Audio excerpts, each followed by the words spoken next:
Ema Ghana fo nyina kwaba na ye sheka sebono ase. Ye sheka sebono ase na ye ko Asante Mantamu. Na ene Asqua Circuit Court 1 akwa setena ewo Kumase. Na court no ekire se emrante makomako enan wo mode ebonye wo mode nyina no ene se wo bi aba ne bra a wanya sika ton ka no na emrante ye hia wo editu ase so na ya je ka no efre wonsam na every day for the thief one day for the owner enu ntie na ye kasa yi emrante no aposifo atimi ache wo mo a am robbers wonom eye car hijackers yetimi ache wonom na court kirem se yemfa wo monkonkoto afiase emfinhia makomako wo ha ene aduonu 120 years Chese nipa nan no obi abedam emfinhia makomako aduasa na so mo hwade a wonom ebepere hom na emrantie nan no wo din enie abrantie a ni wanya 22 years ni din ade Jeffrey Jomo aka Jeff waka hobi ana Clifford Opoku wono so ye friend of Spider over 28 years ana Prince Opuni ana fe no kwabena chei bafo emrantie nan ana se wo motia santememu a boni a ekoso akwamukan am robbery a ekoso ewo Kumase metropolis hwade wo modi muntintimai pa na so wo hinta bia kire wate ho yedan nyame adom aposi frokra wo muse ten ama ye kasai court kire se wo monkonko da fiase 120 years na ansa ne ye beche won mo no na mane bono ekire mu se 2022 no mu emrantie wei atwetio esi montre so a emi ekiri krom a no eben adweso Asante Mantamu no wo mo dituo ekosi nkrofo so je wo mo cars na wo bra court no tenase no ana police prosecutor Kwadwo boni eye ASP Stephen Ofori wo ditu ga ana wo kire mu ese abonefo samne am robbery a akoso ewo Kumase Asante Mantamu ne importa mo de samrantie nan wo mo di muntintimai pa na boni a wo mo die ene se wo mo ekowia ka no a na wo mo di abrantie bakwa ne din ede kwa abrantie bafo no na wono no Enquires ana wote na wono mbom no wato ka no waba obra to ka no bo de den no na emnantie ne me san ko wia na wo mo di kwa abrantie bafo ewo Enquires na chese won na wonim gadie na wato ka no fofofo enti abraba emnantie ne bo ano no na eno ana eda edin kan no na eye February bosume no eye 2023 no mu anya de emnantie we ekopie mu ewo court de edin kan kura na no ana court no hwan nsem mu no kire mu se bonye wo modie no emre mu ye fa ne conspiracy to commit robbery a chese wo de tuto Ghana mra no ho a enko benkum emfa nifa eno nti ye ka se yemfo mo enkonkosie na court sa atena se mu so bie mu a na wo pani a wotena dwamu se opie mu anase temuafo no eye his worship Frederick Obikire wo de ato da kire mu se emrante mi ensan kwa kwabokro no na wo de tuto Ghana mra no ho a yensom yenyentum enunti yemfa wonom enkonkogu afiase ana afa so no kwabena che baafo no a waka homa ne nipa nan no am robbery no wonkobi na mom se mrantie miensa ne kowia kan de ba wono na je no aton ewo Nkran ha enunti yemfo no so nka ho na wo monkonko dam efisha makomako wo ha ene aduro no kire se wo chama wo mo a obi akwakodam 30 years na wo bra court de atemu ne ba wie yepe ana police prosecutor ane din adi ASP Stephen Ofori wale samtrofo di nkomo adi afutu ekode ma Ghana fo mrante na maba wase monfa monsa anya dwuma pafre se mo anhwe ne ye na se achemu a emrante ya ekure wetena bi ebeye monso a emunsem and they have committed series of robberies within the Kumasi metropolis na se omuji ka no a na omudi ama one of the key persons who has also been convicted Kwabreche Bafo na onso akoton ka no won kran nti they were put before this court since February 2023 na through successful prosecution and the judgment has been delivered as you all have seen. Che Bafo and Clifford on 3 robberies the court convicted all of them as is almost almost 120 years. We also also 3 robberies now also serve 105 years. If you say to serve as a deterrent to people who have planned to commit such robberies, to know that after all, crime does not pay. Ebusuani ayeti ye eye police pania wono anakwagina court ewo Asqua Circuit Court 1 ekodi adanse ekobo mrantie miensa ikwadu a enne yede emu atemu abano ne din ade ASP Stephen Ofori na enochi ana wopani bakwa ne din ede kwabena pia wono eye ka ewura a chese bere bi atwamu emrantie we ede sekan ni tuo si ni so eje ka efre ne sam wono so ebepie mu ewo court ho na no ana ensamtrofo busa papa se wapani say emrantie atemu na ba na wo moje wo ka wo je sa atemu no esen na busua bra Facebook no so emrantie no yedo mo kogu afiase no wo hwe wo manimu a ansa wo modi mpihu a ehye wo mo na da Facebook no eso no DLFM 106.9 na wodi boni a you say every day for the thief na mom one day for the owner so hu da bia be okromfo dia da kropen ni wura wukura mu se ten enti bra Facebook no so emrantie nan no wo manim nie yedo mo nyina kwa kogu afiase na zontori a mo bennom no mu yom hwe kura se mu damu anie se mu damu anie na kwa benapia ya je ne kapen ono so kasai wo se wo ye okay na temo na aba no wada court ma se papa ya de bia na ya ro semba na Saturday ma pon adwuma me ko fie ko du fie no me ne makonta ne nam na osi akwa ko bie gate na ma ba be wuram ene nkwa no free uncompleted house bi epie ye so prekope ese ye nafo wo mo kan se ye nafo na buso wo se dia asema buso wo ba se wo beje car no eni sika wo na se okay mati ti ma me dane bibia de ma wo ti me dane ma wo na apena wo dane wo mani ko fo car no tututu one showed se me ye lucky pa say omo bae no ma anya hwe be se me ye me ho se tintin atwa ko mbo bitokun ana we de ma se ko dane police fo ti police fo ye hwe mu ana omo ko hu wo mu ye di akira better de final judgment na ya ma omo 120 years better judge na say we dey attention bia ni anom omo ye Ghana police so ya de pa kese pa zari e ko ma Ghana police ya na bi bebre ka say na police fo ya no ma diska no ma ja kronfo nte sa da uko wi ada evidence on ko ade a obeje ho asotwe eni ayeti ye ai wapali ani din ede kwa benapia wo ye ka ewura ai bre bi atwa mu emrantie nan ehotiri nika efri ne nsam ana wo tiri mu no wo tire sa atebo na aba no na ni age pass na kwada yeti ne moto mu wo ba ye Facebook no so a eni emrantie nan wo mo phone da so bra ye so wo mo pet ni ye so wo mo ekwachi a ye wo wono mo nkonsa ede ewura ka no mo no we say wo boy wo mo agya no janu ne ya emu nsam ana watie no okona oboy wo ma wuja ne 30 years do baba de se na wa ya kokra wi na de no kra wo ko de na watwe kra obi age wo hwe mlantie nsu a papa ba kun kra de wo wanyini pa hwe de o hwe jeans ya de wo hwe mfimfie wo hwe mfimfie wo wanyini pa hwe na mfie kra o ko be 45 ana bi wo hwe ni sumu a asa da debna ti openi say na say wo de 30 years kan mfie ho a oba ye so kako 80 years hwe wo mo na mo ho no mo afefefe we wiadia kromfo wiadia bokro no sa no de age nkonfo guess se ade ba kon so aga na mebunu ma mani nko ho ne se obi apese otena ba bia na hoto no na so hwehwe mu ehunu nipa one na nam no kwan ya ofa so nya ne sika ene se ye ne oba ko a ema ne bia ya so boys ne so menne akoye wono mo de aha obi apese wo deka mu obi apese ne boyfriend na ne kunu deka mu enso adwuma na wo ye ne de aya na hu nsa da hia ho ebi nie we sise oba bi hwe ye wo Facebook no so ne guy pen na se de tie bia ne guy pen se nipa na nde se de tie bia de Ghana maye omo no ma nenam I say police ni na share black na red woman meboa because we kita tuo yeah ono and also kita branch ba konko achi mi anka se mesia pa na tikọ no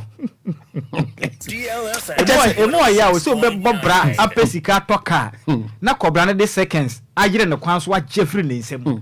aya na emo ya nti we de da aposifo na se na dwuma pa o mapo ensem senti mum na iswa 30 ni swa iswa ensem senti na nka me pe police ye di no anka Tony paso yore anka court ebua okunfo no se yemfa wonko na anka me medi nka papa osum kranza na se wo bewu awu o bodam aba hwe ya hade ohu o manim ekofi nso wa baifu de hade ohu o manim yie pa de wa share space na wa tetro no kan okunipa enan no o say ba kun ya de yansa to na bati 1 2 3 4 omo ebinim kwagya o no mo na wo hwe a ehya ase free ba kun ya odikan ya wasi ni tirasi de oto ano so de oto aso miensa ne space one there oka ho space run kan space ne kan okay na chese de ya de yansa to na bati de onka ho ebi okogya wo no kwagya won ba 4 na eto aso ne de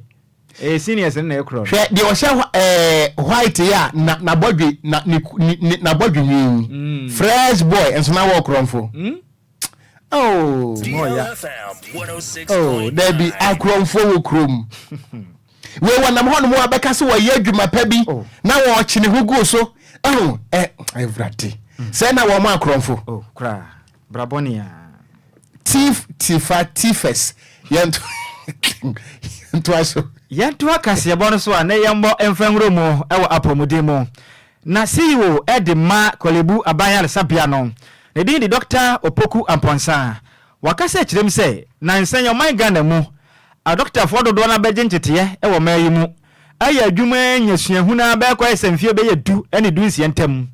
no mmode ye hunu so man Ghana ne mu nya de nto mmode adwane akwamara ne kopa adwuma paaye no magi sika mu otupa de gu ombotom o kirem se na Fodo na nso anamo omuturu na nse o kirem se emu oya pa ne senti ubo ya sabia hodo o man Ghana mu na Dr. Fuad adodo a omomode aya adwuma na che ewo suahunu ne nesese no dodo na ejai wo mdwumede da to mo adwane akwa monone a ne nyina to ko pesika pudo de gu mbotom no pani kirem se sana moto na ekoso nsempinfa omode antrase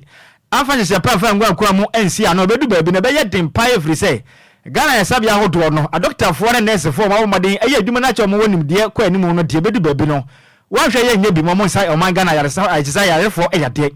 odem so de tuda emrada emre kopie mu no ne central for edi nkita ho no wachirem say sana moto we na ha adwen ye pa na ya pa say ye betena se na o ma yetemu no empenifon danjin emba moden empense pon begu akwam na timi aboa na Ghana de sha mo ya doctor for na nurse for no beja o man Ghana ya sabia hodo ato honom e ko pie mu amonone opani chirem no chirem sa de ba kwa ha adwen ye ni pa ne sa doctor for na nurse for no chirem say wonum sikasem enye bebi omdo omtiri betumpo edu bebia na ya dempa ne senti omo ntena se ya nsomo Ghana o man Ghana enya adwuma mremrem na mabon kokora na mrewa no omoko mahumgie mu pe na sikom bedi de behwe mabusa na bi ne honti ka ho bi na ma yesi amkesa doctor for na yesi for no omunyune edwane etu kwan de kwa manone opani kirem se sa na moto na ekoso no Ghana ma mpani fo mo ne yansi fo afense pa afengwa ka bedu baby no mbaye ya pan na Ghana fo be kaya Ghana latest human development report about bonten kirem se anayesefo a wamanya professionals and have business doctors no do na de edwane kwa manone na nhwe hoda wa betodwa a na sen de ekobia ba bonten na dina eda wonom sisi won ba bonten so the future value of work in Ghana only portal by no modern and United Nations development program and the cabo mo and afin so statistical service and of the National Development Planning Commission for and the cabo mo kiremu say analysis for Ghana from Ghana mu kwamo no mo titemu aduonu nan no mu nyina edwane ko avisa doctor for no so mo titemu aduonum 50% omu nyina edwane eja o Ghana ya sabe o mu kirem say sana moto na ekoso ni mo yanti Ghana bedi mo modem mu nan emo moto na nche po mbedu abonten na boa na sa doctor for ne anest for no mo ko no eso betumi atwa na timi ya my Ghana ya sabe anso etimi akonanem opendi ni Dr. Mponsa Jemre any central for the nkomo emu enchiremu nie because once there are push and pull factors. So once you have the situation where there are better conditions being offered elsewhere, then people like to move to those places because they feel they can make more financially. And so that is something that is there. But then but also we've had a number of doctors leaving. So far, I'll say we have the numbers that have left, are concerned because it's a trend that we are concerned about. It's not really there because at the moment, I think we still have reasonable numbers of staff to work with. But I think we need to do something soon to stem the tide, so that we can retain the bed. Because for us, it's not the actual numbers leaving, it's who is leaving. Because if you are to look at it in terms of the total number of nurses, probably you may see that the difference may not be that much. That's significant. But if you look qualitatively at who is leaving, because if you have, let's say, an ICU nurse of, let's say, 15 years plus experience, when they leave, it's like you have a whole institution. We've lost a few of those. And so then that's why I'm talking about the trend. We've lost a few of those. But then we're also trying how to retain that stuff, because one of the challenges that our nurses were having was, and that's a trend across the entire country. So it's not just a Kolebu thing. Eni awuti CEO Edema Kolebu Aban Ayale Sabiano Dr. Opoku Amponsa nene ena wote ye no yanto akasiebo no so ne momremu ewo ensam fufuro emu a enra ana yemiano mo multimedia Joy News edi documentary bi eba bonten ne nyina no edesasa wupie mu ewo Enzima East ene ne mpotamo watoye mantemu a kroba kra fa ne se Nhyiraba nso esubontin bi ewo hono mo ene ne Enquires bretu draw river forest reserve ye kasai galamse fo na sa agbowuremu a sa kwa ye bretu no a efinhia kodwoho nie yetimi agbo ho ban na nka ya hye ho mra se wedi nka obi enwuremu no womanfo ani adehia wono ewo Nhyiraba nso da so de ya na kire se de excavators ewuremu a ye dwiri kire se forest ne fa atogo ba bi a ye kasai galamse no asa hyase ewo forest no na Draw River Forest Reserve no wɔn ekyirem sɛ ɛyɛ kwai betuo bi a ya nananom na GC hoda daada a no krampo no ɛboa ama enua hodoɔ ɛhoma ɛnekyerɛ sɛ plants ahodoɔ bi wɔ hɔ no mo anka yɛbɔ ho ban nanso wɔnɛ galamsefo na bɔ ɛde awuram na sanse wɔbɛtɔ mo ntre so no ɛnam so ama ban krakye pani a wɔwɔ mpɔtam hɔ Eric Esian ekyirem sɛ wɔn wɔnim kwan a galamsefo no fa so a wɔn bɔ wura mu ɛwɔ yɛ Draw River Water Forest Reserve hɔ ɛno nti wɔn nso edi akyire fi sɛ wabɔ ɛyɛ music no amane sɛ wɔn edi akyire na sansɛm ɛba mɔntere ɛso no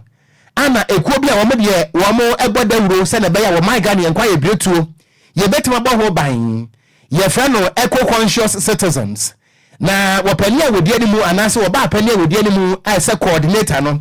ɛyɛ awula sɛwa wɔde ato da kyerɛm sɛ ɛmrase badwafoɔ adi Ghanafoɔ bɔne papaapa ane asɛm a mebɔne bɛnyɛ wɔtira mu a yɛte kurom ha ana yɛwɔ mmerapɔn sɛ wɔbi ɛntimi nkonkowura Ghana yɛnkwa yɛ bretuom sɛ wɔkɔ akotu ɛfɔm agudeɛ na yɛte kurom ha no mu a na ɛmrase badwafoɔ akɔpaase legislative instrument ɛyɛ LI 2462 na saa mmara wei no ɛma obi akwan sɛ wɔpɛ sɛ wɔkɔtu fɔm agudeɛ ɛwɔ yɛn Forest Reserve no mu a wotimi ekwakoye saade no enna ye ma me ekyirem se adenti de oman ye kwabere wuo nanso ye so mpafe na mun na wo man na yetim no ase empanifo no de mu bedie nti mama abraboda da no kotoku sa abrobe eno a wonu anye yie wanu anso a wontimi ni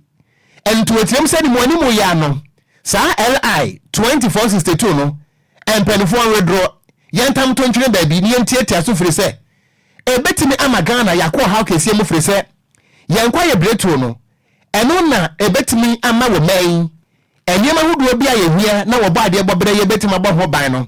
na da achi bia no enchirima no eba ebetimi aboa yen na se ne emrase bedwafo mo na motena se etintim mra se wontimi nkonkotu fo magudie ewo ye Forest Reserve mu na enemu ankasa mo ase atwa mo ho akɔpa se LI 2462 no a na no ebema kwan ama obi anya tumi akwakoye mining ewo forest mu a na emrase bedwafo yi mo so mfa so pa enisan wotirem se adenti na oman die bedidi ne ana hia mpanifo na mmom ya nyire enchirema huwen wode ato da tirem se political parties no NPP ni NDC we so disappointed mu efiri se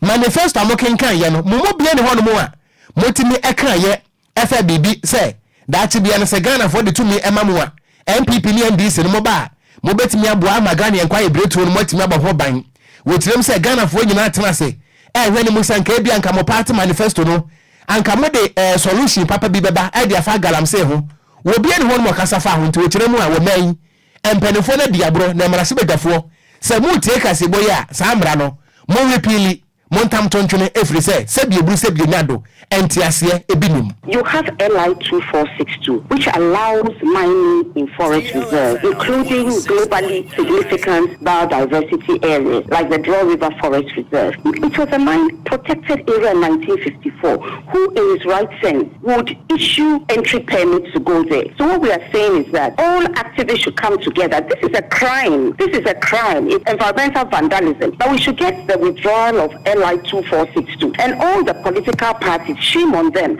I don't see anything in their manifesto that says that they will get rid of LI 2462, which is permitting this mayhem. We look at a place like Atronsu in the western north region. The excavators are there. They are destroying the farmland. They are also destroying the once pristine Atronsu stream. We have contacted the regional minister, Jojo Obey, and he has done nothing. The devastation is still going on. So we can see that there's no interest in protecting our forest reserves. An absolute shame on those in authority. How can you give a license to go to a forest reserve? It is a globally significant biodiversity area. For heaven's sake, you do not have entry there to go and log or mine. But to circumvent all this, Parliament has passed LI 246, which allows mining in forest reserves. So that law should be withdrawn. And here a coordinator Edema Advocacy Group wa ye friend say eco-conscious citizens ni din ede awula sewa an wakasa yi yanto akase bono se ye momfangura mu ewo mashebe nyene ogina mu de ma de hia wonom ewo nopon noton abeto mpesua so Samuel Okogyeabour Ocran wakasa ekirem se onya mfumusuo bia MBC National Security Protocols bia so obeka ye send $20 million sika we no Bank of Ghana etimi air transfer sika we e de afiri o man Ghana ya accountum e ka koma Central Bank of Liberia opening ekirem se ono akata ba modern de koto abe fonten tan so mechira X aka ne friend se Twitter de koto so ekirem se $20 million sika we nyes keketwa na Ghanaian Ghana Revenue Authority for modern etem sika koma Bank of Ghana send your mon transfer sika we every from Ghana ya accountum every koma Central Bank of Liberia no this say okotu dwape ene akwaje ntena ha okroma nyasem kuma kran no Okogyeabour Ocran ekirem say anamo a DLFM ye no ndo hunu say edu baabi no mo akwa za be kan say ne say document ahodo a efa sa sika no hu nyina so Bank of Ghana wanu mfanto o makache emma ho ban every say hu behia pa wadache kuntabuo nti nanso Okogyeabour Ocran ekirem say anamo a fa so ne DLFM sa anamo no ekirem say hwehwem kakra bata ho eso mo hwehwem ye every say o maga ne sika sam de ebane say na Ghana sika twitwi de ente say ye pede de kopiem o labelia de a hu behia say mpinfo be wo de am hwehwem pa de afa say sika sam no ho they said ma eba bonti so den semu kopiem wa be fonten tan so pe and of Ghana penny for mo de ba bonti be kan say Okogyeabour Ocran waka ho obia adenti na betu anamo ntesa na anamo mpenifuo etu sika sama hodo be fa plan de akonya de hye nyina gogwa ageze ne aba fonten tan so upro o kyem se dabi sana mo Okogyeabour Ocran tu ye Bank of Ghana mpenifuo kyem se wantwa ye kura de senti o mapa Ghana fo nyina cha na sana mo no tu ye no onko tu be free say anamo na watu no nya de so ne ye kura na ensem we mu no Samuel Okogyeabour Ocran ni Central Focus no team say Bank of Ghana for musumu duebo anamo tu ye mfaso je zani mfaso aba so pre free say o manga na dwumade na hya monsa mu die nti ehu benye sa na mo bia mutuo no se ko ba se adwenkyere bi wo ne ma bi ento ya obona ho bagye se masebe dwo no bo mo na yatu ho na mo na timi abona hwe mapa atimi ababo na Ghana fo nya de mo ni kotu awisi so atimi ahunu bi Okogyeabour Ocran ka se kyerem se emra ka se semba tu sa pempenso ye kese no se sika no bodi no anso ayira de free Bank of Ghana akache ana se free one market tuma na every so bia koto da Bank of Ghana so o kyerem se na mo tu ye no enya de wo bu security protocol bia so ne senti Bank of Ghana for mo masum nyu ne ye pa ne free sa na mo na watu no o ye masebe dwane nti ni dwumade a wodi se masebe dwa no eno ne wodi nti efri na komo bia me dwana sum efri na mo na watu no aya na mo ba pa o je mra ne Central Focus aye emu enchire mu ne exactly the objective you want to achieve by using social media. And that is why I did what I did. And I always put out the relevant documentation. So nobody can say that this was just a figment of my imagination or I was concocting. I mean, here we are. We have a confirmation of the figure. We have certain clarifications that are coming up. And it's all good. It's all well and good. And we'll continue to monitor. We'll continue to carry out our oversight. Flight details were not put out by me. They put out those details in their documents. In my write-up, I didn't put out any flight details, and there have been no flight details on the re-exportation as and when that re-exportation will be carried out. We are carrying out our mandate. It's pure oversight, and I do not see the national security breach in this matter. So we are suggesting that we don't have money in Ghana, the DOJ doesn't keep money. I really don't get all of this red herring, and how does that compromise? Are we saying that we should not pursue transparency? We should not hold institutions accountable, particularly when we have serious concerns, when documentations are not. I do not. These are matters of opinion. I do not share those opinions, and I do not see any breach in national security. I don't see. I mean, how has this publication jeopardized? Have the funds been lost? I really don't get these bizarre claims of national security. Look, everybody will have to be accountable. And as public officials, we are not above scrutiny. We are not above transparent mechanisms to ensure that we are accountable when there are serious matters of concern. Eni a wutie mashebe dwani ogina mu edema adesha wono mo ewo not ton aya beto empesua so Samuel Okogyeabour Ocran nene na wote ye no yentu awia pram to be kase bono so na yenkan Ghana fo adwempo ne bi ewo Facebook no eso a Nhyiraba Anelka ana wase wotie kase bono edi free assignment ana wase greetings en confirm honorable Akosua Menu aka Adentan Beyonce and Oti assignment hala adenta Beyonce boy enche mbonya do mekwa benya Jay-Z mo krom ha muti azanchi ankwa Kwadwo Okon azanchi ankwa nim sa edin no ba bi omunya firi na mpokura de wote ahyae man wantimi anchia honorable Ernest Nogbe wantimi anchia NPP parliamentary candidate ho watwa mu abechi adenta enti mamombe na ono so ti adenta no won kwachia ya metwafo ana Okon de madam fu bi okase bi say obi a we bia ne feelings she feelings we dey feelings bam tere bia no so hey feelings bam feelings we dey nyasem kuma kura hey ready na mamombe Linda oyiwa and was say Kwadwo was happy to see you. Oh, me say when no aba me dana se para ne mpa bobota me chi mpa de wa mo oh emom ma ne nya credit bi a won say won mpa de wa mo me de no kura da ho anu aka because minim koma oni mi di enti we no onti me no ho han bofo bi a okrom ha ana Robert Gamele ana we say imagine wafa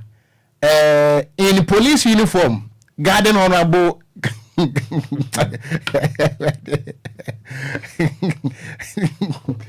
oh radical couple hey ono ye no sa sere kura guso I say imagine wafa say me pa honorable Gamele na police fueshe uniform bo me ho ban you that's it I don't know ana I don't know na Josephine Nana Ajman and I see good afternoon Ewurade Kwadwo mu brofo de ba good afternoon daddy Okogyeabour Ewurade oh said ye mo pamie enti daddy ndie mi som said me daddy o me menya dada me ye daddy and to see good afternoon daddy Okogyeabour mo was it the news is live and clear the news is sweet like owanam wa so na wo beka wo and was say welcome back Kwadwo Sammy you into mo akwaba Pentecost for na chia usara na sepa na Hansin Diodu and was okune Kwadwo Sammy me chia papa you people are doing a great job for Mother Ghana. Thank you very much. I am watching you live from Atomic Hotel Dansoman. Greetings goes out to Mr. Charles Mante all the way inside United States of America. Yeah, that's it. Wabejo so. And a Kofi Parliament was a country which has more churches than factories is always poor. Watching you live straight from Agona Bobikuma. Yeah, that's it. Nana Okuyamo Boateng. And so if you Ablekuma Central, we know a duplicated message. Mean kind. Wouldn't mean Faber for any young quasa. Yantwaka Sebono Sunyanquanim. Yantwaka Sebono Soa was one for a rapid ye eswo. Honorable Ignatius Bafo Ewa. And we are some trophy shemu ewo information ministry.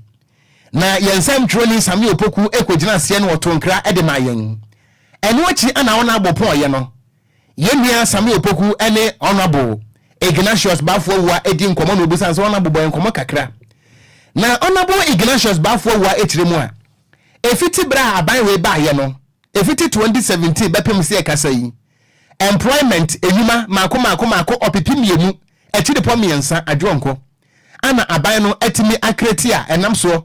ama Ghana for enye adwuma ye pam wetirem say adwuma no aban na create no ebi eye direct ana ebi nso eye indirect jobs a etimi aboa amasika aba Ghana for botom eninti ama pressure no a na wo Ghana for so ene economy ne so no say atiato form say bam film bam wetirem say aban no adensi awudo pi no na egu akwam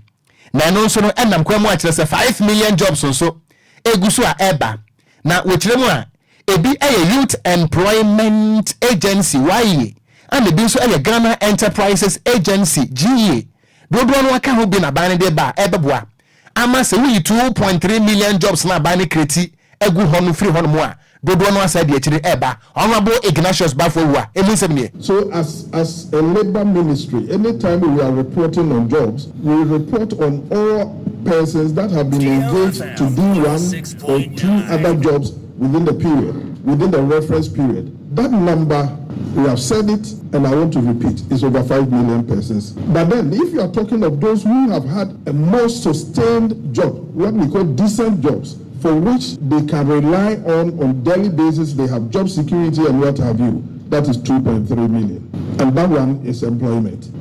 So there's no confusion between the two at all. Depending on where you are coming from, you choose to provide which data you want. I have heard His Excellency the Vice President on several occasions mentioning the figure that the MPP since 2017 has created 2.3 million jobs. He's not lying. The data supports that. Na enwachi no ana honorable Ignatius Bafowa esa de tuda ana wochire mu ese aban we ba ye ensamaidin ghost names ya na ewo aban akatua numam eye 19,000 we yi nyina e de afiri hono mo a eno no timi aboa amagana sikasam so eho ate eno nti ensamaidin akane na elipa no wote ase oswo na ye dindin agi sika no na eye empem dunkuno 19,000 aban na yi nyina so. All pensioners on the state pension payroll as of 31st December 2023 had their monthly pensions increased by 15% effective January 2024. The 15% indexation rate has resulted in an additional expenditure of 697.64 million to SNIT. The total benefits expenditure under the SNIT scheme is expected to increase from 5.4 billion in 2023 to 7.03 billion in 2024. This expenditure covers an estimated 244,000 pensioners on the SNIT pension payroll. SNIT also saved over 550 million from the deactivation of about 19,000 ghost pensioners on the SNIT pension payroll. Eni ayeti yeyi eyemrase bedwani a wote abanya so ema womanfo ne adehia wonom ewo Sunyane West na wono ansaye wo soafo a wohwe apadie ene eduma eso employment minister honorable Ignatius Bafo ewua nene ana wote ye no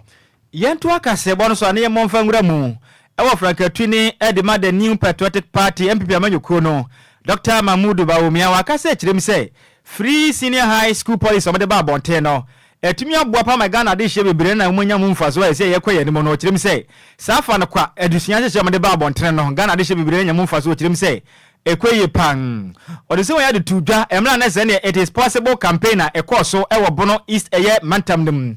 ena o kirem say sa na mon pampenifo etu ye no aboa pa ma esi amekese no ena Ghana de fo edusuan fo do na nkaja aka ne ko mu wie eye basic school mi kire ye tese na omkotwa BC nso hwe ni wi na ye dem pass awfo betumanya sika na wonom ato om school no so okwacha okase kirem say esi ayekese no sa ado so nyina be free adusuan etese ne awfo no konso esi no ayefofofo mene Ghana babunu bi awie school pe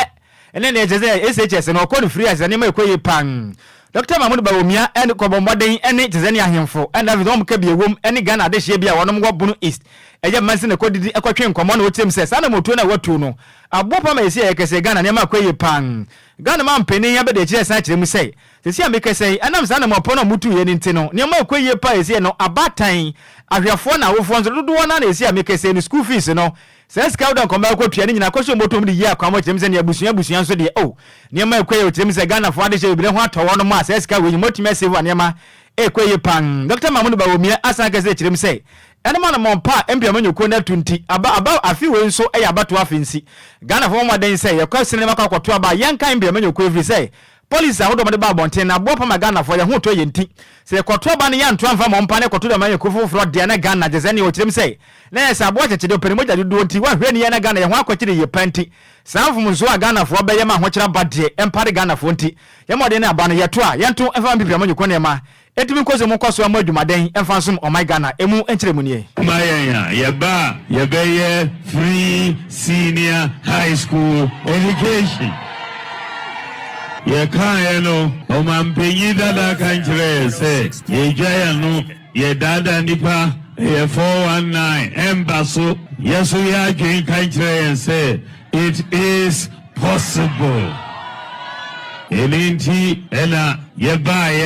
first budget 2017 and I added to 3 SHS shemu ene efie wotwini yen kora umunyina senior high school umwako free yen papanum na yen mamenum umun to school fees efie wotwini eni a wotie Ghana mampeni ebede jonu kwa na Frank Atwini edema MPP emayoko no Dr. Mahmudu Bawumia nene ena wote yenom eno ache Dr. Mahmudu Bawumia bo modern ebogura mu ewa pie mantanim no kopie mu abetifi mpraye so abeto mpesi waso no kopie mu pe ena parliament chief ewa mpotemo no mu chirim se oh Dr. Mahmudu Bawumia obon ho modi o oka no kure pa o chirim se amanfo do na opposition fo na yakasa kasa etie Dr. Mahmudu Bawumia se pape wasa omon ho modi no chirim se dapi Ghana fo amususun kasa firi se Dr. Mahmudu Bawumia ne bodin bon no kure kan de eso ani ye pa o chirim se mpuntu oda pape ba ya wa ye ne police ahodo de atu dwa no ebo pa magana ye gusu ekoye ne mpuntu ma o chirim se Ghana fo nya mo yensem se pa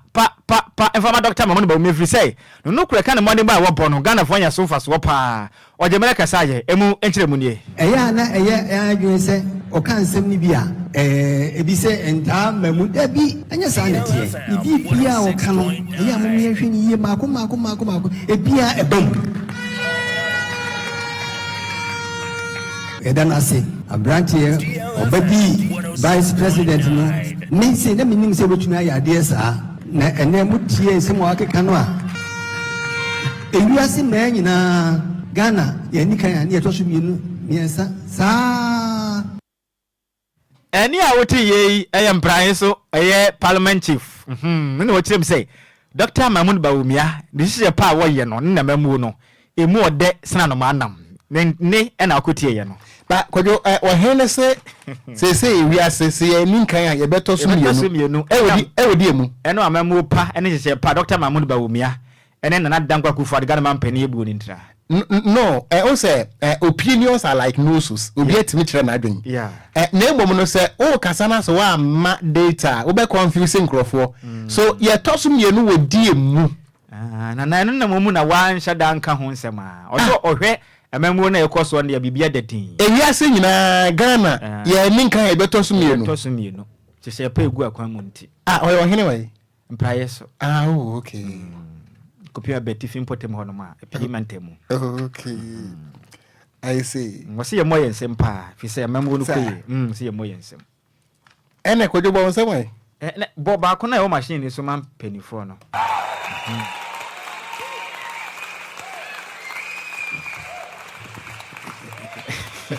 ensemo we no eko edia ma Dr. Mahmudu Bawumia Frank Atwini de ma MPP amanyoko no we ye mpraye so mahene ne nsem no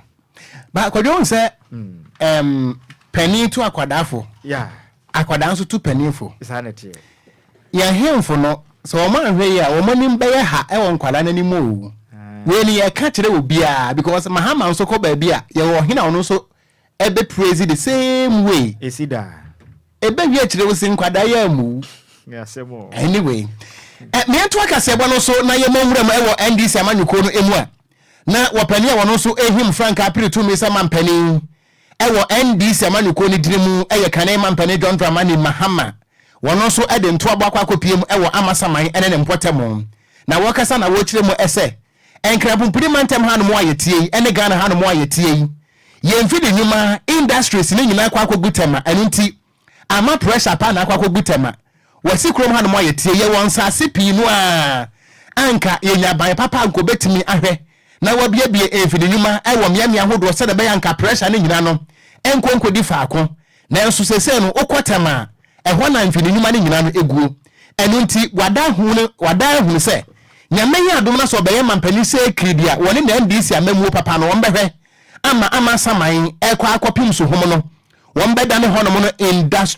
industrialization hub na che so mo di emfidi nyuma ebe kompotem ho miamia hodo ho pa ama se obi efiri Kumase ene mpotem hono mo eba na nyese wo betwam abedru eyetema no abetwam na moto we yiso adabi wotrese ensase ahodo a ewa amasaman na chi ho ene trese poku asinche mu ho teacher mante ekwa kodu so homo no ensansase no ewo hono mo yedan enu ntinya menya adomo a ne 24 hour economy no wobehwe ama saman ene ne mpotem ho nyina nso no emfini nyuma atimi aba ho se ne be ya pressure no a ewotema no eso atimi ate na wonim se 24-hour economy no so no Ghana for gitum na so womoto aba ema no a ebetima fadwuma dodo ama emaburu ne mranti a wonom ewa amasaman ene ne mpotem no womo nso anya dwuma ye firi se industries de ehia ema baby a ensase akese egu a amasaman so womunye bia eye emunsem ne obi apeso osi factory no akotema obi apeso osi factory no akotema edisi ba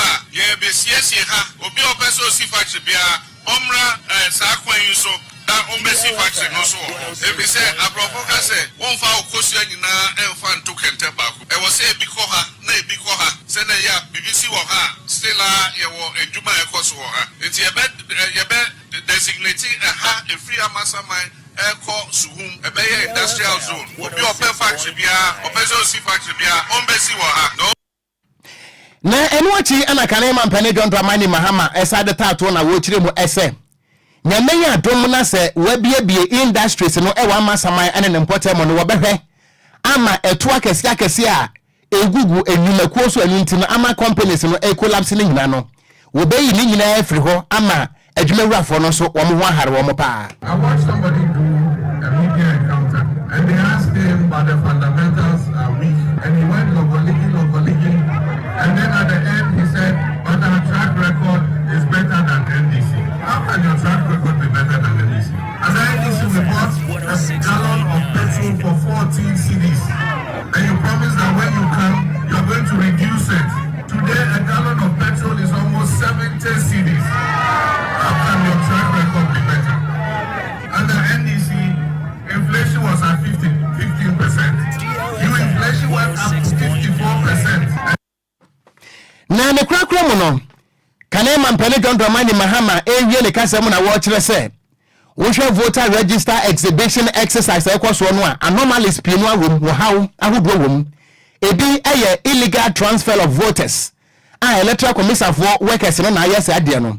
afen so no eye double registration multiple registration any minus nkwada wono mo eni 18 years edi edaso awo album num Ghana for kasa na so electoral commission enya na adresi wo ye firim enu nti woka ade akyere no se eni mo ni mu ya no wontie nsemo a ekoso no se de be ya electoral commission wonkofo hawo FM Ghana for ye kwa abato mu. Recently, the Electoral Commission opened the register for people to go and inspect their names. I'm sorry to say there's a lot wrong with that register. The EC has to sit up so that we don't have any confusion on election day. The EC is an important institution in us having peaceful elections in this country. So if the EC commissioners are listening to me, you better wake up. You're not doing your job properly.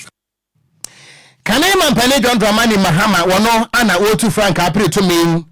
Ediama NDC chiniye kesi amanyuko no wode sansem we nyina to dwa wa amasaman wabra wode ne ntoabo APM ewo ho ye gina we so age aboafo nkrato anase ye dan ho aba dia ka akire ye de besomo DL News.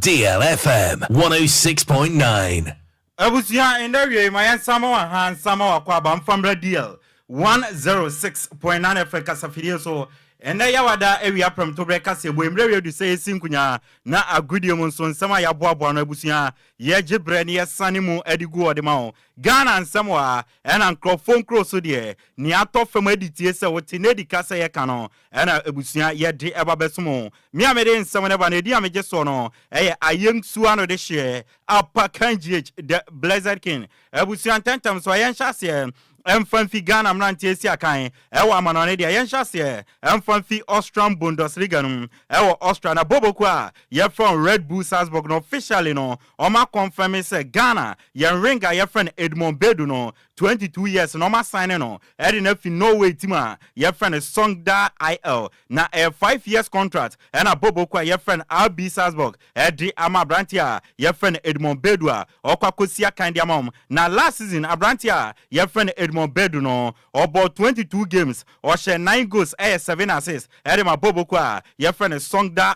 IL ewo Norway and they ordinary achim ewo Austria Bundesliga Red Bull Salzburg everyone some edi atwenim na urem ewo France French Ligue 1 no Bobokwa your friend RC Lens omakache ewo Blasters midfielder your friend Abdul Salih Samed Osinakan na sumeno kase yese omu nyane biem enti one reserve team no ene training na sena mpenefo kan obi mpa obi pe enti English Championship side your friend Sandala meno kase omo de Bobokwa friend RC Lens etwetwen komo se bibia to dia Abdul Salih Samed ebubu na ketem edi afi France abepiem England esinakan ede ma Bobokwa your friend RC Lens yede wonsam edi atwenim na wo French Ligue 1 ma no Abranti friend NS Nhyiraba ebone ball edema Olympic Marseille na meno kase English Premier League 2 teams etu egune so almost your mopa Abranti edikan no Fulham United ne atoso mienu Everton 2 teams wey enyina so mopa Abranti your friend NS Nhyiraba se omfi Bobokwa your friend Olympic Lyon nombra na ombesia kan emfamom enkomotwetwe no eguso ekoso wutima wusikemu be edru no Bobokwa your friend Olympic Lyon ombeja NS Nhyiraba mu edi amawa enwon komotwetwe no FIFA Under 20 Women's World Cup ekoso Colombia na ebesha se 31st August ebetuamu sa kosi 22nd September 2024 na Black Princess of Ghana oma qualifier omukwa participate na officially ni technical team omode ko World Cup say netiem Yusuf Bazigi NA coach ubenya Nana Dakwa ono ye first assistant coach ubenya Anita Redu Minta ono ye second assistant coach na wenya Raymond Fenny ono ye goalkeepers coach na wenya Edward Jemfi ono ye first team analyst na wenya Entry Jemfi mame fumwa ono ye team doctor and a team nurse no Jimaima Muse Benyi and a nipadodo na kanwa omo form technical team no edema Black Princess yedon some edi MO na unim say AFCON 2025 ebekoso ewo maya ye friend Morocco na what anase AFCON no ebekoso na qualifies no na menoka se Otuado Ocean Central for the Ghana Football Association conference room na mifiba se sia na oni endin komo na we release squad no na squad Otuado release ya ore kobo AFCON 2025 qualifies against Omaya Yefren Angola any Niger no ene tela obre project area atoso di amame na goalkeepers no say NTM Lawrence Atisigi of St. Gallen ubenya Joseph Walcott of Croy Town na wenya Frederick Asare of Asante Kotoko oko defenders na ubenya Ali Duseru or Stade Rennais of France Tariq Lamte Brighton and Wolf Albion England Alexander Jiku Fenerbahce Turkey na wenya Abdul Mumin Rayo Vallecano Spain Mohamed Salisu Monaco France Jerome Opoku Istanbul Besiktas Turkey Ebenezer Anai OFK Belgrade and ubenya Kingsley Schneider Samsupom Turkey oko midfielders na senate of course the star boy Mohamed Kudus West Ham England Okambi Abu Francis Cercle Bruges Thomas Tepate Arsenal Elisha Owusu AJ Oze and Majid Ashimeru Anderlecht oko forwarder nwa ebetuton trano di amayeno Abdul Fattah Isaku Leicester City Joseph Pencil LA Galaxy Ibrahim Osman Feyenoord Rotterdam Antoine Semenyo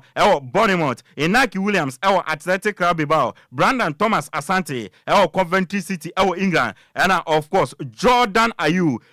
Leicester City England. So of course the Ayew once again is missing from the squad and way any Otuado next squad or the Kwakobo AFCON 2025 qualifies against Angola and in Nigeria come at the atuenim na Dr. Randy Abe Ghana Football Association or ESCO member na start times no and they hona some obligations and they omoni contract no abana and watching so no was some issues we so mutumi sort it out and sana start times no ebe saba biom abetwa Ghana Premier League no ene Ghana yem football na o masaba nti according to Dr. Ocran Nhyiraba no o sisan komotwetwe no eguso ekoso ene ye bi sanse doc ya te se GBC fo so omunya right na omope na sansam no nokra be na ewom ene o se ontumi nka bibia mfa ne obetumi aka ne se GBC actually abere GF no se omope right omode be run radio commentary na mo se omope se omoje right etwa Ghana Premier League ne de ene ontumi nka bibisa we ni nsama Dr. Ocran Nhyiraba aka the champ area tudwa ye di ama na pre-season friendlies no eguso ekoso enche bia Ghana season no e best start na Andra wo Togo no hat ofok echi bobokwa ye frene Semasi FC abo mekamiensa omo timu ba kon haso folk emrante shego no asamo aboate na free ye ba kon kwabena aboate she ba kon na Zek Frimpong enso edit ba kon kan Kumasi Asante Kotoko Akachi officially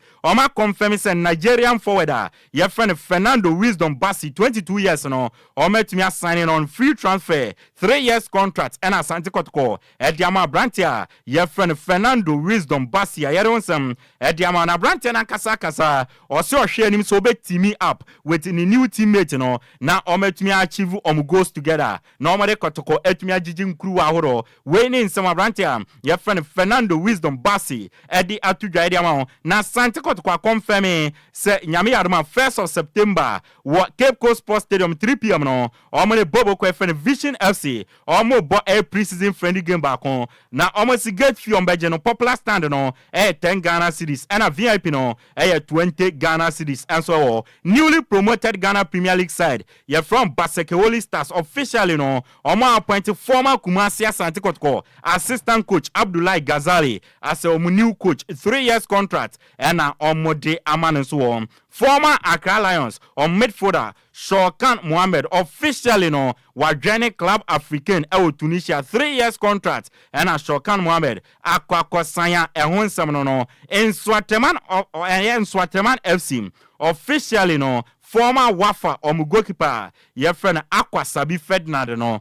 signing 2 years contract and omode amano Teo ewa manonen Endra La Liga games ekoso ne ebibe koso na Endra games ekoso na Athletic Abeba 1 Valencia 0 Real Valladolid 0 Leganes 0 Atletico Madrid 0 Espanyol 0 and Real Sociedad Etnasi Deportivo Alaves Eko bomo ekamino omutimu bakon nyame aduma ne ebo 5 p.m. Girona ni Osasuna bebo and 7:30 no Las Palmas and Real Madrid edi bebo ni UEFA Champions League 2024-2025 season me no kase draw no eguso ekoso e Monaco France na nyame aduma nwumre beba no na draw no aye set ne yede wonsam edi ama na port no ene okoport wana obenya Real Madrid Man City Bayern PSG no Liverpool no nyina ewo okoport a obenya Atletico Madrid Juventus no ewo Portrait no ubenya the likes of Feyenoord Sporting CP no ewo na port for Monaco Aston Villa Bologna no nyina no ewo yebeba nwumre no na omaye draw no ne yede wonsam edi ababetu anim Jadon Sancho English midfielder osina kan erema tima ye friend Man U na Man U for ne se bia adune de ombeja no kwame no kase Juventus ene Chelsea etu egu ne so se nkran a omo pa branch Juventus de omo so omo be fa no loan na season kwa wie a omo ahwe so ombetuma to na Chelsea de omo so ombe swap deal omo de Raheem Sterling ba na omo be fa Jadon Sancho edi akọ Kieran Trippier English right back or see officially no after 7 years will retire from the national team at the age of 33 years about 54 games and only one goal and some no Atletico Madrid and so say former Man U midfielder Sofiane Amrabat no on person fan on loan from Tima ye friend Florentina en komatwetwe no eguso ekoso Jose Mourinho ene ne Fenerbahce team na omo Sukuru Sarakuru Stadium no omo nso ani abre so omunya Sofiane Amrabat omo de ne beba na wabesia kan de ama omo nti Atletico Madrid ene Fenerbahce wo obeye onyama ye no na wenya Sofiane Amrabat na wabesia kan edi ama ebusia nyina we so na agudie mu nsam na yede besomo no yamfa ensi ebusia me amede agudie mu nsam no edi by dia meje so no ayemsu ano de hye apakanjh the blessed ebusia agudie mu nsam yede asi DLFM 106.9. It's official. DLFM 106.9. ebusia yenya we so na ensama hodo awie yeboaboa no de beso mo se kase bo no madaro ma yemfa ensi wa hana Sandonko Felicia and say I can see you are so loud when you are being called daddy. So good afternoon daddy Okogyeabour mo Kwadwo anam nanya den sa emuda ho. That's right. Say idia eye oda ne yebo a na hom wa nyina asane. Say ewiase no sa wo ba obra yi a ukura bakura no wu a yetro odi ego ho. Sa ne tie. Enti daddy ne de mu nkoso. Ye fra wo dada nanye. Daddy de ye e be kire mu anumre yi. Ekwanti e nam so a daddy ni dada no. Na wo de ho. Wo be kire de mo anumre. Sa wo say dada de enye enti anumre wo be kire magana fo ate wase ye. Hey boy. Enti anu so mi sai me kire mu. Anumre be kire mu. Anyway. Ebusia kase body de si champion Kofi Taylor and de ko Facebook no eso. Na ansa na ye be kro no. Yenyina so na yemfa happy birthday. En confirma Jasmine Nana Dansoa. Ene eyewa woda Jasmine Nana Dansoa. Uko school was St. Martin's de Paul's. Ene ana wanya 10 years. We efre o mame ho. Mama Janet. Ene mia Nana Otu Daku Class Media Group. Eho na yenyan edine dwuma. Enu nti wo ma ka bom we no eye joint operation. And we say yeah, wish you happy glorious birthday Jasmine Nana Dansoa. You are 10 years today. Uko school was St. Martin's de Paul's. Eho ana uko school nyame wenhira. Mama say nyame mie wadwenem na onka ho ma ho ban na Nana Otu da kon so say yanka nkyerɛ say ye the exams no to animu a we nimdie fresoro ana nyame wonfa enum wo. And until once again, happy birthday, Jasmine Nana Dansoa. Ye jina we so na ye diesi. I can come for me no. Edia mejeso Grand Stakati ya meeting kura Okogyeabour Ocran mene. Nhyiraba Kwadwo Sammy B. Yada mo nyina se awie yi, ama mo nyina mo enitie. Ye so anana adwoa seoke. Ene mpamfo e de yawada compound. Ebeto am so stating. The Yale News.